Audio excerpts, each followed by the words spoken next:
राजा दशरथ अयोध्या के प्रतापी और धर्मपरायण राजा थे।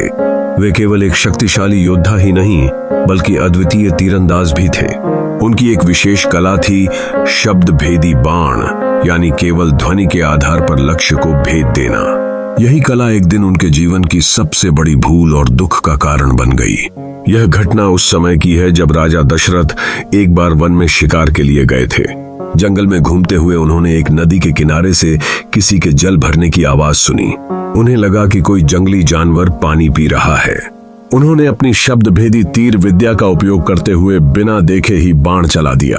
जब वे लक्ष्य के पास पहुंचे तो देखा कि वहां कोई जानवर नहीं बल्कि एक बालक श्रवण कुमार था जो अपने अंधे माता पिता के लिए जल भरने आया था। बाण उसके वक्ष में लग चुका था और वह गंभीर रूप से घायल हो गया था। राजा दशरथ यह देखकर अत्यंत दुखी और व्याकुल हो गए। श्रवण कुमार ने मृत्यु से पहले राजा दशरथ से अनुरोध किया कि वे उसके माता पिता को यह दुखद समाचार दें और उन्हें पानी पिलाएं। राजा दशरथ भारी मन से श्रवण कुमार के वृद्ध अंधे माता पिता के पास पहुंचे और सारी घटना उन्हें बताई।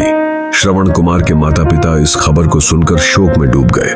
उन्होंने राजा दशरथ को श्राप दिया, जिस प्रकार आज हम अपने बेटे के वियोग में तड़प रहे हैं, उसी प्रकार एक दिन तुम भी अपने पुत्र वियोग में तड़पोगे और प्राण त्यागोगे। यह श्राप दशरथ के जीवन की सबसे बड़ी पीड़ा बन गया। वर्षों बाद जब भगवान श्री राम को वनवास हुआ और वे माता सीता और लक्ष्मण के साथ जंगल चले गए, तब राजा दशरथ पुत्र वियोग के दुख को सहन नहीं कर सके।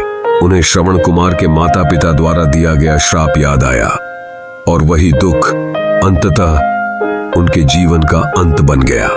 यह कहानी केवल एक दुर्घटना नहीं बल्कि एक गहरी सीख देती है। बिना सोचे समझे कार्य नहीं करना चाहिए।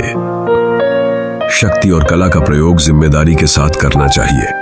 माता पिता के प्रेम और पुत्र वियोग का दर्द कितना गहरा हो सकता है।